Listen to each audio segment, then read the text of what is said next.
Katampe extension, a diplomatic zone.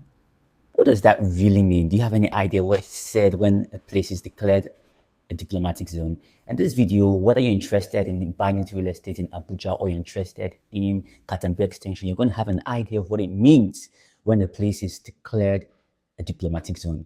So to start, first of all, what is a diplomatic zone? What exactly does that mean? Now, I'm just going to read it out right from here what a diplomatic zone is. A diplomatic zone or a diplomatic area is a special area or district or neighborhood where embassies, high commissions, consulates, and residencies of diplomats are located. Governments often designate these zones for security, convenience, and prestige reasons. So when you hear that a place is a diplomatic zone, it simply means that this place has a high level of security, convenience, and is regarded as a place of high prestige. Take, for instance, right here in Abuja, there are parts of the CBD, parts of Maitama, and parts of Asoko that are officially declared or designated as diplomatic zone. For example, the embassy zone right here in Abuja, this place has a high level of security. Now in CBD as well, there's a place where the diplomatic drive where the US embassy is located. Places like this, they have high security. And also there's a high level of peace and there's a high level of order. So whenever you hear that a place is referred to as a diplomatic zone, I want you to have these three things in mind.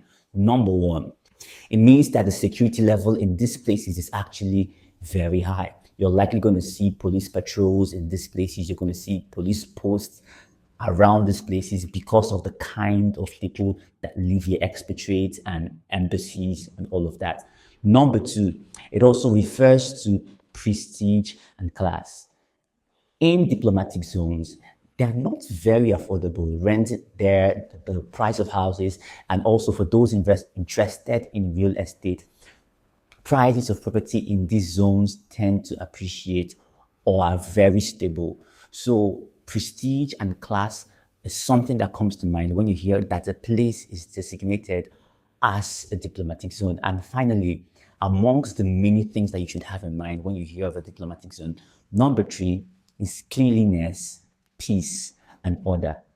So in diplomatic zones, of course, it is expected that in a diplomatic zone, because of the kind of people that make up that community, international citizens, it is expected that the standard of cleanliness and peace and order maintained there is one that is internationally acceptable.